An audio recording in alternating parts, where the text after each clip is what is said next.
Okay, so Sally Gunnell, thank you so much for doing this. It's a real privilege and brilliant to meet you. You know, you've had such a lustrous career, and you know how thinking about back to when you first started. Did you ever thought you'd be in that position to win the world and European and Olympic and Commonwealth Games titles? No, not at all. I mean, I just loved what I did. And I loved the training part of it. I loved the camaraderie. And I suppose I just loved the challenge of seeing how good you could get. And you know, you go from it all just being great, you know, it gets serious at some point, because all of a sudden you're like, oh, wow, I could actually do this thing that you've been around, you're surrounded, you've watched and you dreamt about. And then it's sort of like, okay, I could do this thing. And I think all the way along it was, I always put myself down. I was always, you know, could I really do it? And was I good enough? And, you know, always looked at everybody else. So there was a lot of lessons that I had to learn almost to, you know, to allow me to be able to be that person to stand on that line on that day. It wasn't just a natural thing that happened. It was a process I had to almost go through. Fantastic. I mean, you know, thinking back to when you first started, I mean, who inspired you to be who you are, and how, you know, who pushed you into that kind of direction? Yeah, I mean, I think I found out I was good at sport from a very young age. You know, the running side of it came really naturally. You know, I remember being miles ahead at sports day at 5 years old. It was that sort of thing. And then I just wanted to join a club. I had great teachers at my primary school that sort of said, you've got talent, and, you know, and I love gymnastics as well, actually. So that was quite interesting. So I sort of didn't know whether to go to the gymnastics club or the athletics club. And it was just literally a friend was going to the athletics club, and I just thought, well, I'll go with her. And it was literally probably about 15 minutes away. So trying to fit that in with my parents and the farm life was sort of, you know, quite easier. And I think back now and I think, gosh, I would never have made a gymnast. You know, how our paths sort of go, really. And then I got spotted at 14 by my coach, who was my coach throughout my life. And he coached international athletes and wanted me to go up to Crystal Palace, which was about an hour away, sort of 3 times a week, to be part of that group. And then I was surrounded by, you know, top athletes like Daley Thompson and, you know, loads of top guys. And I was just very fortunate to, you know, that was the norm for me, to watch them and to learn from them and be inspired by, I was being inspired by the 1980 Olympics, and Daley and Seb and Ovett, people like that really inspired me at that very early age as well. Wow.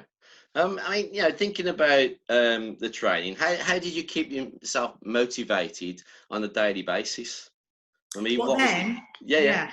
I think it was knowing that you had to put the work in. You're only ever as good as your last race. And you're only ever going to cheat yourself if you don't train hard.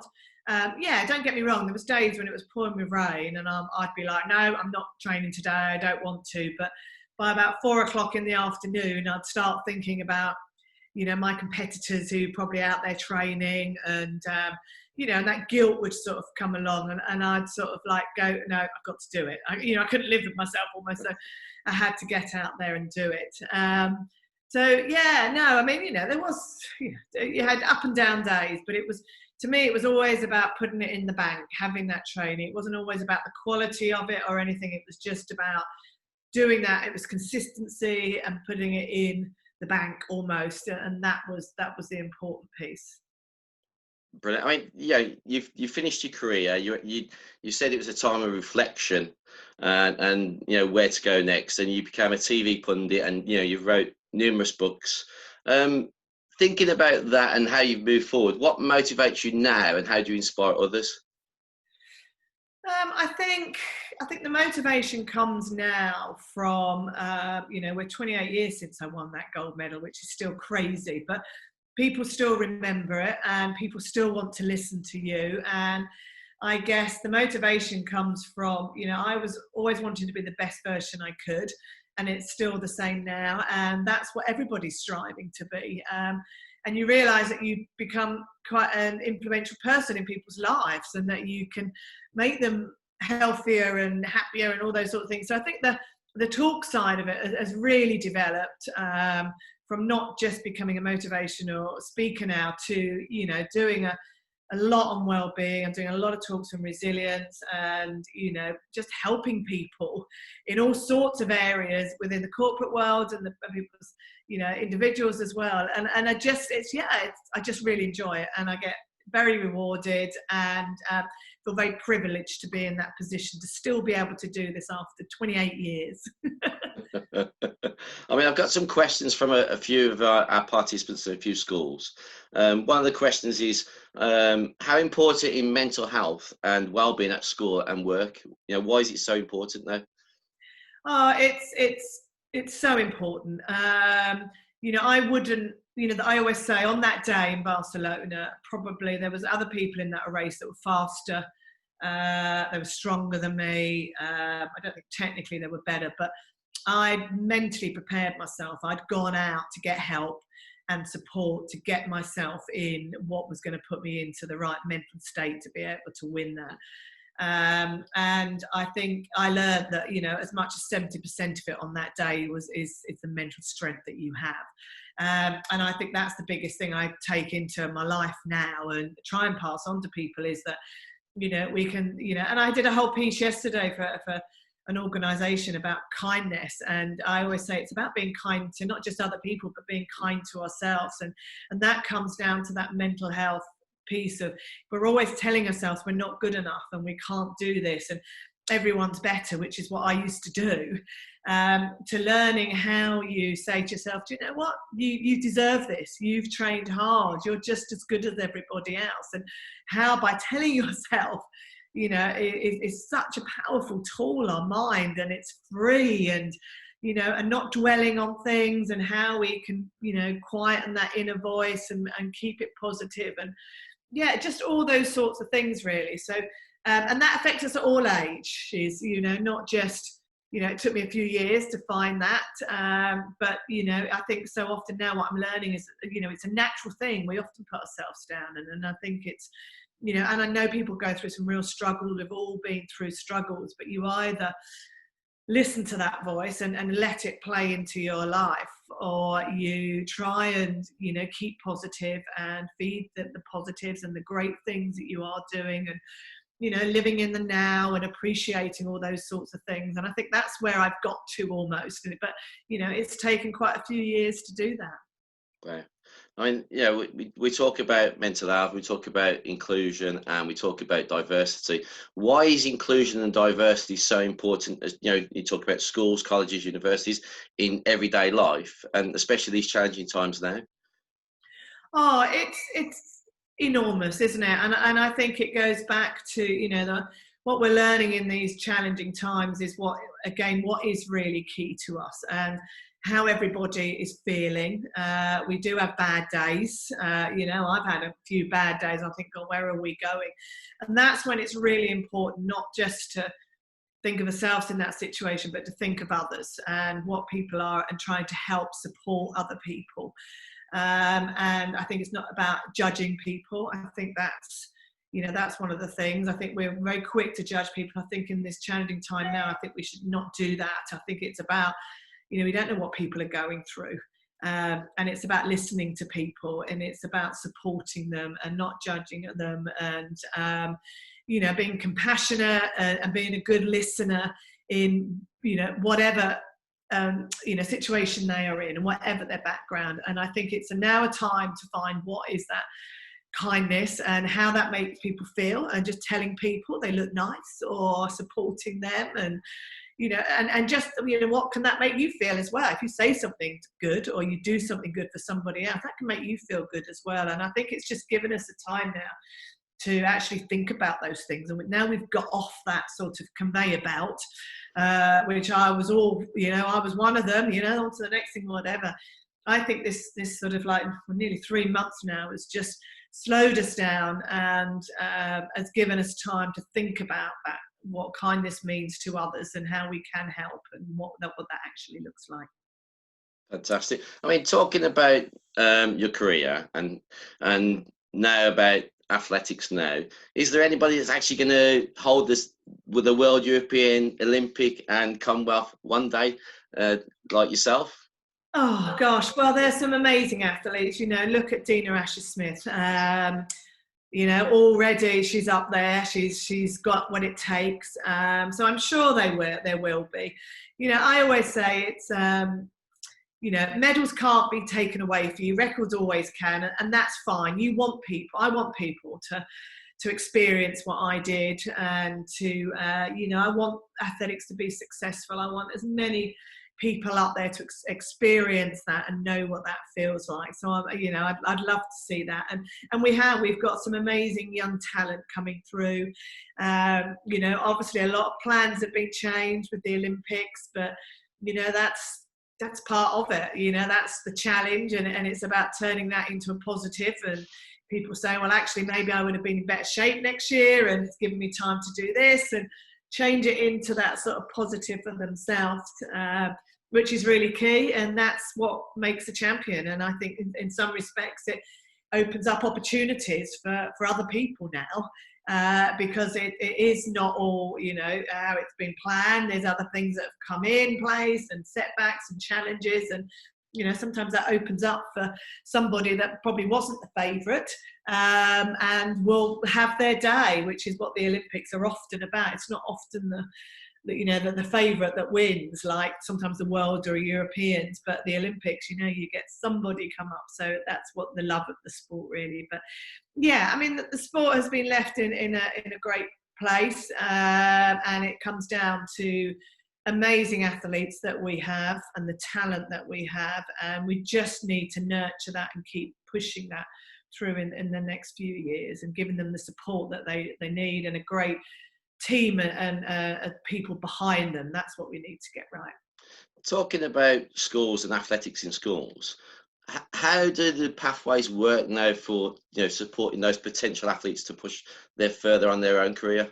You're talking about primary schools, secondary. How does that work to support them? Yeah, I mean, I always think, so I always say, if you've got a talent, then your best thing to do is to join a club. There's some amazing athletics clubs out there, and you can join now from 8 years old. So if, and I think the role of the schools is to, especially at primary school, it's a very key age. It's about introducing them to all sorts of different sports. It's about enjoying the love of sport. It's about teaching them the real basics. And often worries me that at that influential, that a lot of kids can't run around fields, or they can't catch a ball or whatever. That is such a prime age at primary school. If they haven't got those skills, then I believe that their instant turn off of sport once they get to secondary is that they will avoid it. So it's so key at that young age to just give them those real skills of strength, balance, coordination, all those things. The more rounded sports that they go to, and all different experiences they have, the better. And then once you get to secondary school, it's still exposing them to different sports, but that's the time often that people start sort of specialising a little bit more. So if you loved your football or your rugby, you might start thinking about joining a club. And that's where the pathway goes. That's then where it leads into all the different national governing bodies, and they have their pathways involved. So yes, school to me is almost the starting point, because that's where our PE teachers, and that's where they're so crucial, like mine, to do you realise what is out there, and how you do the clubs, and that sort of system really. So yeah, really key. Going back to your career, I mean, you think about everything you've done. What is your fondest or greatest achievement that you really can pinpoint, or is it more than one? I think obviously there's the two real highlights. One is that Olympic gold medal, which I did dream about since I was 14, and achieved that 12 years later. And it is the pinnacle. It's only every 4 years, where the Worlds are every 2 years now. And it is, the history, and everybody, it's in everybody's sports person's mind. It is the ultimate. But the World Championships was the race, which was the following year where I broke the world records, was the one that I learnt more about myself, and just, yeah, just who I am as a character, how I was able, you know, when things were going wrong, I was able to turn it around, and that mental strength and the ability. And I think it almost shocked me. You know, afterwards, a bit like, wow, how did I do that? You know, it shocked me to how strong and positive I was to do what I did on the day. And so I probably learnt more to help me now in that race than I did the Olympics. But it's still, the Olympics is the one that you know, people still talk about, and you still get your medal out for and stuff like that. Fantastic. I mean, talking about, well, obviously we're talking about motivation, inspiration, and you know, we're in these challenging times at the moment. You're thinking about the NHS, the key workers are doing a fantastic job on the front line, and everybody is staying at home. And now we're gradually coming out with less restrictions. What would your message be to everybody still at home, shielding or going out and staying safe, and to the NHS workers, the key workers? What would you say to them to support motivation and inspiration? Oh gosh, I've got some really close friends that are working in the hospitals, and I can see what they've been going through and how hard it is. And I think it's really helped that we have been really good, everybody, and I think we need to carry on just to help to support them. And I think, you know, they do appreciate, you know, the clapping on the Thursday night and then the amazing support. I think the thing is, I really hope that, you know, some of the experience they've had to go through and what they've seen, and I really hope that they get the support that they need afterwards. And I think that's the scary thing now, isn't it? It's just what happens leading forward, and you know, we've still got to make sure that we stick to what we're doing to help them, but I just hope that they get the support they need afterwards, because some of the experience they've seen and had to deal with, it is quite traumatic, and it will affect them for years to come. And I really hope they get that support, but they know that that we give them the support, and we hope, you know, the government will, and there will be different things in place to be able to do that as well. But yeah, I mean, I think it's amazing to see, you know, we've harped on, haven't we, for years about how wonderful our NHS is, but we often wonder if people questioned it so many times, and now we've seen firsthand, haven't we, and everybody's got behind it. And you know, it's great to see so much money being raised, which is so needed, and all those sorts as well. And you know, I just hope that still carries on. That's what I want really. I don't want us to go back to what we were like. I want this to be able to be real change in you know, in this country moving forward, just to keep supporting them, because it is being, you know, it's a lifeline for sure. And finally, my final question is, if you could think of a quote, what would, to support motivation and inspiration, what would that quote be and why? Oh, wow. I think it has to be yeah, respect the mind, and just say it's a free tool, and learn to use it, and just, you'll be amazed at what you can do with it. Sally Gunnell, thank you so much for agreeing to do the interview. You know, it's a pleasure to meet you. You know, I say you're such a legend. It's unreal. One question I've got is, did you actually beat your toilet roll jumping of 47? No, do you know, I can't believe how hard that was. I was like gasping. So yes, I haven't seen many people having a little go at the challenge. I think I'll leave it to the sports people. I think the athletes, they're the best ones to do that. Sally, thank you so much. You take care and stay safe. Thank you. No worries. Take care. Bye-bye. Bye. Bye.